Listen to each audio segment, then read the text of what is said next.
Friends, welcome back to Srikriti channel. చాలా రోజులైందండి videos చేసి. ఈరోజు నేను పోహా చేశానండి, అది కూడా హెల్దీ వేలో. సో నేను ఎప్పుడు పోహా చేసినా ఇదే విధంగా చేస్తాను. సో మీతో ఒకసారి షేర్ చేసుకోవాలనిపించింది.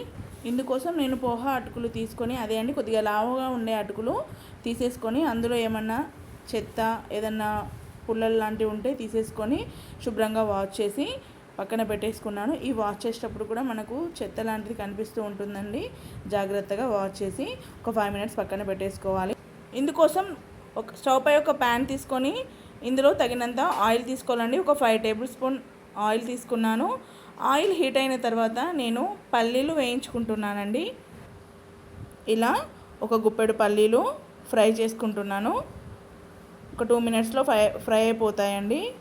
ఇలా ఫ్రై అయిపోయిన పల్లీలను తీసి పక్కన పెట్టేసుకొని, ఇదే ఆయిల్లో నేను జీలకర్ర, అదేవిధంగా ఆవాలు వేసి ఇలా చిటపటలాడించాలి. ఇందులోనే ఒక 6 నుండి 7 వెల్లుల్లి రెబ్బలు కూడా వేస్తున్నాను. ఈ వెల్లుల్లి రెబ్బలు కూడా కొద్దిగా ఆయిల్లో ఫ్రై అయిపోయాక మీ రుచికి తగ్గట్టు పచ్చిమిర్చి తీసుకోండి. నేను కొద్దిగా ఎక్కువగానే తీసుకున్నాను. ఇలా పచ్చిమిర్చి ఫ్రై చేసుకోవాలి. ఇలా ఫ్రై అవుతున్నప్పుడు ఇందులోకి సన్నగా కట్ చేసుకున్న ఆనియన్స్ కూడా వేసాను. ఇలా ఆనియన్స్ కూడా వేసి ఫ్రై చేసుకోవాలి. ఇప్పుడు ఆనియన్స్ ఫ్రై అవ్వడానికి నేను కొద్దిగా ఇందులో సాల్ట్ కూడా వేసాను. ఇలా వేస్తే ఆనియన్స్ అనేవి త్వరగా ఫ్రై అయిపోతాయి. తినేటప్పుడు కూడా రుచి చాలా బాగుంటుంది. ఇలా పచ్చిమిర్చి ఆనియన్స్ ఫ్రై అయ్యాక ఇందులో ఒక గుప్పెడు కరివేపాకు కూడా వేసేసుకొని మరొకసారి కలిపేసుకుంటున్నాను. ఇందులోకి నేను కొద్దిగా పుదీనా కూడా వేస్తున్నాను. ఇది పూర్తిగా ఆప్షనల్ అండి, కానీ వేస్తే ఫ్లేవర్ చాలా బాగుంటుంది. ఇలా పుదీనా కూడా ఫ్రై అయ్యాక ఇందులో కొద్దిగా పసుపు వేసి కలిపేసుకోవాలి. హెల్దీ పోహా అని చెప్పాను కదండి, హెల్దీ వేలోనే క్యారెట్ తురుము, బీట్రూట్ తురుము కూడా వేస్తున్నాను. అవునండి, చాలా బాగుంటుంది. ఇలా చేస్తే పిల్లలు కూడా ఇష్టంగా తింటారు.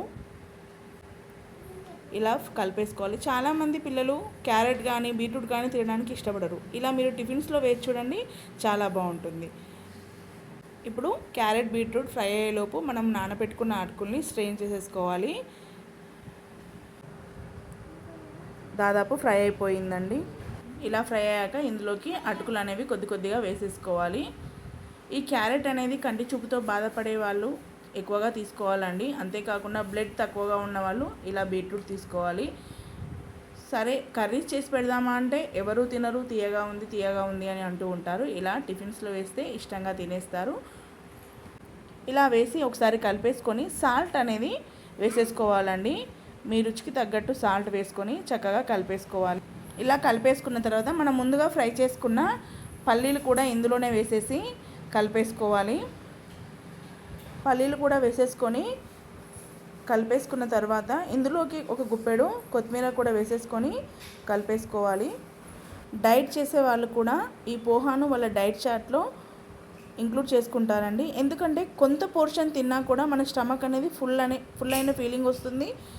ఎక్కువ టైం మనం ఫుడ్ తీసుకోకుండా టైంని మెయింటైన్ చేసుకోగలుగుతాం. ఇప్పుడు దించేసే ముందు ఒక చెక్క నిమ్మరసం పిండేసుకొని కలిపేసుకుంటే వేడి వేడి హెల్దీ పోహా రెడీ అయిపోయిందండి. ఇది ఫాస్టింగ్ టైంలో లేదా ఎవరైనా రిలేషన్స్ ఇంటికి వచ్చినప్పుడు ఇలా చేసి పెట్టండి, చాలా బాగుంటుంది. పిల్లలు పెద్దలు తప్పకుండా ట్రై చేయాల్సిన రెసిపీ అండి.